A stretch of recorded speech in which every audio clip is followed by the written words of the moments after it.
Codsworth. Ah, good morning, Mum. Good morning. I need you to clean all this up while I'm gone. Proud to serve, Mum. Thank you, Codsworth. Greetings, Wastelanders, and welcome to my actual voice. This video is a mod extra showcasing the Do Your Damn Job Codsworth mod. There are a lot of mods that will remodel Sanctuary for you, turn it into a railroad fortress, a Minuteman command center, a secondary Brotherhood of Steel outpost. There's a mod that restores Sanctuary to its pre-war beauty, a mod that clears it out completely for you to build whatever you want. And then there's this mod, which I think is a decent compromise.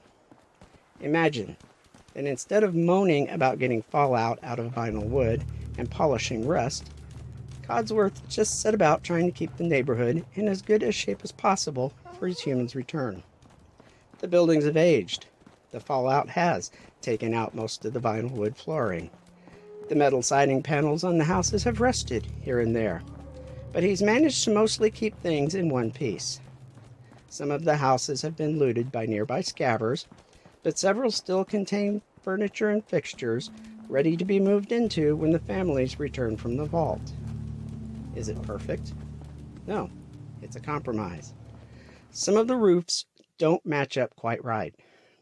The mod author either didn't have the roof dormer pieces or didn't think of putting them in. I can see the player house being fully furnished. It's Codsworth home too, after all. I can perhaps see a few houses nearby still being furnished, but the ones farther away would more likely have been looted. And while the pool behind the one house is a neat addition, and one that I will use, it would be nice if it wasn't full of extremely radioactive water. If anyone knows of a mod or console command to fix the water, I'd like to know. And now we come to the Brahmin in the room. How do I make this mod fit in with the playthrough? We've already seen the mostly destroyed neighborhood. As you can see on this overhead view of Sanctuary, houses 1, 13, 11, 8, and 9 were trashed. In the vanilla game, all you can do is scrap them. So it's quite unlikely that Codsworth could completely rebuild them in just 3 days.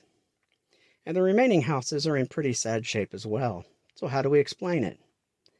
Well, first of all, we get rid of the houses that are trashed in the vanilla game. If you have place everywhere and scrap everything, you have this wonderful function in place everywhere called extra item selection. This allows you to select the house and scrap it like you would have before. Unfortunately, I'm not using place anywhere this time. It's not that it isn't a really neat mod. I put in a line of oil-fueled post lamps most of the way from Longfellow's cabin to the main island, making it easier to see the way in. But I find myself building things that I end up trashing because NPC pathing is completely broken from the loose placement of the buildings. So I have to use the disable and mark for delete console commands to get rid of the buildings. But first, there is a very useful feature built into the Codsworth mod. Each furnished building has a thermostat inside. If you scrap the thermostat, it scraps the furnishings. Well, most of the furnishings anyway. So I'll manually get rid of the 5 original trashed buildings. On lot 1, I usually build a shopping bazaar, 4 or 5 vendors, and sometimes housing in a second story of the building. Lot 13 will be a community building, a bar, a pool table, my magazine racks, maybe the medical stall. Lot 11 will get a Slocum's Joe, sometimes with a restaurant stall, sometimes not. Lot 9 will become a church. I wish there was a convenient mod to just drop in one of the generic church buildings that are scattered all around the Commonwealth, but since I have yet to find a good one, I build my own. In the past, Lot 8 would be home to my armory, but since there's a pool there, it's going to become a rec center in this run. Instead, I'll take out house number 4 and build my armory there, near the bridge to the vault.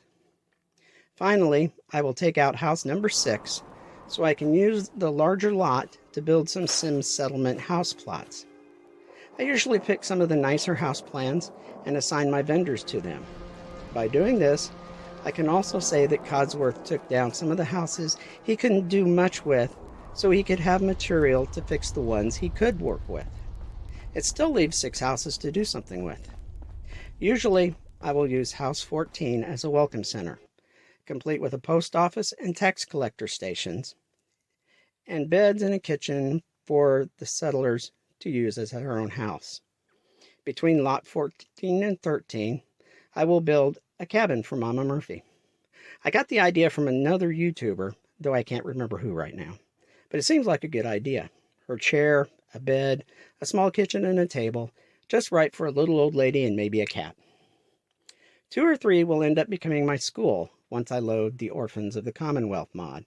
I'll start getting kids. So I build them a school, assign a teacher to them, and give them a dorm room to sleep in. By doing this, I should have plenty of room for more than 30 people. More if I add a few of those little Walden Pond cabins here and there. But anyways, this has gone on for a while, and it's time to get on to something else. I hope you enjoyed my ramblings, and if you have any ideas or suggestions, feel free to comment below. I suppose I should also add to don't forget to like, subscribe, and hit the little bell! That's what we're supposed to say, right? So, until next time, stay away from death claws.